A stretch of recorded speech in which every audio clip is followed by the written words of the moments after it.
নমস্কার সবাইকে, মিঠাই little world চ্যানেলে আপনাদের স্বাগত।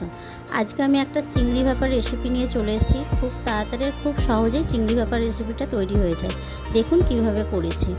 প্রথমে আমি বেশ কিছুটা চিংড়ি মাছ নিয়ে নিয়েছি।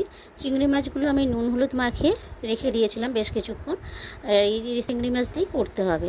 তারপরে আমি কিছুটা পেঁয়াজ, আদা, রসুন একসঙ্গে পেস্ট করে নিয়েছি। সেইটা আমি একটু বেশি করে দিচ্ছি, আর একটু দিচ্ছি লেবুর রস, কারণ চিংড়ি মাছটা কাঁচা যেহেতু একটু লেবুর সেন্টটা বেশ ভালো ছাড়বে, সেই জন্য আমি দিয়ে দিয়েছি।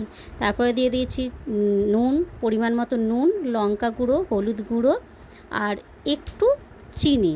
যেহেতু ওই লেবু দিয়েছি সেই জন্য ব্যালেন্সটা ঠিক করার জন্য দিয়েছি। আর এই রেসিপিটা একটু ঝাল ঝাল হলে বেশি ভালো লাগে, যেহেতু চিংড়ি মাছ একটু ঝাল ভালো দিলে চিংড়ি মাছটা ভালো লাগে, সেই কারণে একটু ঝাল দিয়েছি। আর এটা দিয়েছি সর্ষের তেল, বেশ ভালো করে খানিকটা সর্ষের তেল আমি দিয়ে দিয়েছি।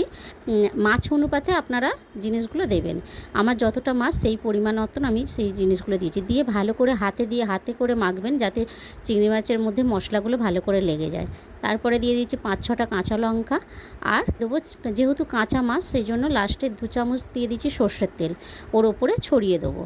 দিয়ে ভালো করে চিংড়ি মাছের টিফিন কারিতে করে করেছি আমি, সেই ঢাকাটা লাগিয়ে।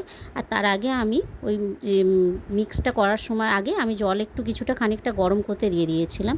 কিন্তু জলের পরিমাণটা একটু দেখে দেবেন, যেই জিনিসটাই আপনারা ভাপা বসাচ্ছেন তার যেন হাফ থাকে, জলটা যেন ফুল হয়ে যায় না, তাহলে জলটা ঢুকে যাবে।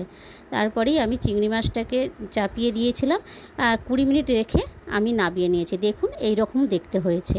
একটু রসা রসা রেখেছি, যেহেতু ওটা গরম ভাত দিয়ে খেতে ভালো লাগবে। আপনারা এই রেসিপিটা বাড়িতে বানিয়ে ট্রাই করে দেখতে পারেন।